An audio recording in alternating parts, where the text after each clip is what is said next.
नमस्कार, मी डॉक्टर ज्योत्स्ना पाटील, संचालिका Poona preventive cardiology centre.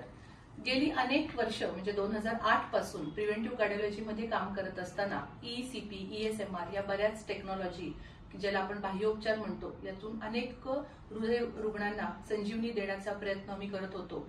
परंतु नुकताच 2 दिवसापूर्वी एक इंटरनॅशनल जर्नल ऑफ कार्डिओलॉजीमध्ये कार्डिओव्हॅस्क्युलर रिस्क आणि प्रिव्हेन्शन या विषयावर बरेचसे रिसर्च झाले आणि तो रिसर्च डाटा त्यांनी पब्लिश केला आणि प्रूव्ह झालेला आहे की एंजिओप्लास्टी, बायपास, औषधोपचार ह्या जरी महत्वाच्या ट्रीटमेंट्स असल्या तरी पण बऱ्याचदा काही वेळा जेव्हा रुग्णांचे चेस्ट पेन कमी येत नाही किंवा मला चालताना खूप दम लागतो डॉक्टर, किंवा मला सारखं ऍडमिट करावं लागतं कारण माझ्या हृदयाची पंपिंग कॅपॅसिटी कमी आहे, किंवा बरीच काही अशी कारणं असतात ज्याच्यामध्ये किडनी फेल्युअरचे पेशंट आहेत किंवा ज्यांची पंपिंग कॅपॅसिटी खूप कमी आहे, वय 75-80च्या वरती आहे की ज्याच्यामध्ये सर्जरी ही ऍडवायझेबलच राहत नाही किंवा हेवीली डायबिटिक आहे.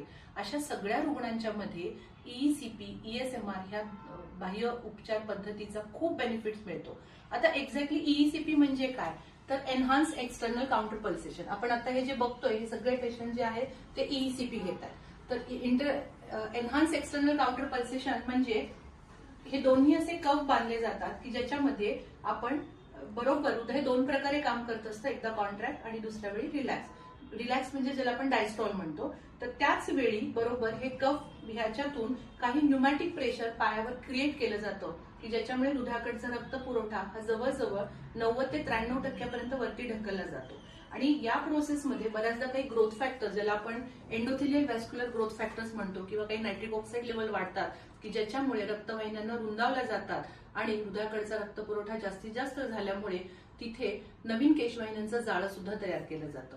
याच्यामध्ये सगळ्यात महत्वाचा फायदा एक होतो की इस्चेमिक झोन ज्याला आपण म्हणतो की हृदयाचा बराचसा असा भाग असतो की जो कमकुवत झालेला असतो आणि हा कमकुवत भाग त्या ठिकाणचा रक्तपुरवठा जसा वाढेल तसा तो ज्याला आपण हायपोकायनेटिक झोन जो म्हणतो तो वाढण्याची जास्तीत जास्त तो झोन हा कमी केला जातो किंवा हृदयाच्या नवीन पेशी तिथे तयार केल्या जातात. हृदयाची कार्यक्षमता वाढते. रक्तवाहिन्यांचा जो छोट्या केशवाहिन्यांचं जाळं वाढल्यामुळे जो पेशंटचं रुटीन जे असतं की सतत छातीत दुखतंय, थोडं 100 मीटर 200 मीटर चाललं तरी डॉक्टर मला दम लागतो, किंवा काही वेळा मला माझी थोडक्यात की कॉग्निटिव्ह फंक्शन्स कमी आहे, मला सतत थकवा असतो, अशा बऱ्याचशा केसेस, किंवा अगदी इसेन्शियल हायपरटेन्शन ज्याला आपण म्हणतो की अर्ली एजमध्ये वयाच्या 30-35 मध्ये मला हायपरटेन्शन डिटेक्ट झालेला आहे, म्हणजेच रक्तवाहिन्यांचा कडकपणा आलेला आहे की हा कडकपणा रिव्हर्ट करण्यासाठी ज्याला आपण अथेरोस्क्लेरोसिस म्हणतो त्याच्यासाठी ईसीपी वरदान आहे.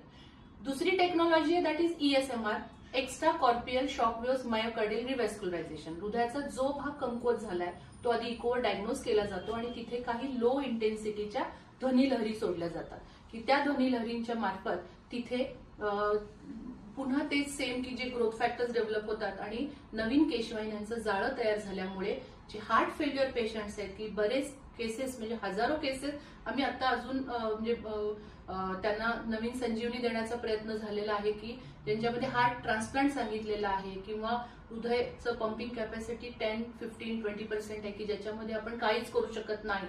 अशा केसेस सुद्धा बरेचशा याच्यामध्ये त्यांची पंपिंग कॅपॅसिटी इम्प्रूव्ह झालेली, हृदय पेशंटचं जीवनमान उंचावलेलं आहे. जीवनमान उंचावणं म्हणजेच काय की रिपीटेड हॉस्पिटलायझेशन त्या पेशंटला लागत असतं आणि पेशंट थकून गेलेले असतात की अरे बघेल छोट्या गोष्टीने मला हॉस्पिटलला इंडोर व्हावं लागतं.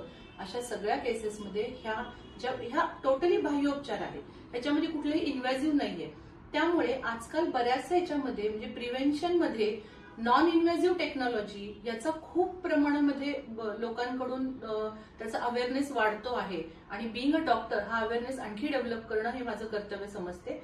याचबरोबर जेव्हा ह्या ट्रीटमेंट्स आपण घेत असतो त्याच्याबरोबर जीवनशैलीतले बदल किंवा जे रिस्क फॅक्टर म्हणतो की बीपी कंट्रोल येत नाही, शुगर कंट्रोल येत नाहीये किंवा काही विटॅमिनची कमतरता असते, पेशंटच्या मधलं मेटाबॉलिक डिसऑर्डर्स ज्याला आपण म्हणतो, ह्या जरी गोष्टी आपण हळूहळू इम्प्रूव्ह केल्या आणि मानसिक ताणतणावाचं व्यवस्थापन वगैरे झालं तर पेशंट्सला बऱ्याच अंशी आपण हृदय रोगापासून लांब ठेवू शकतो किंवा वारंवार होणाऱ्या एंजिओप्लास्टी, बायपास यासारख्या शस्त्रक्रिया टाळू शकतो आणि जीवनमान उंचावू शकतो. Thank you so much.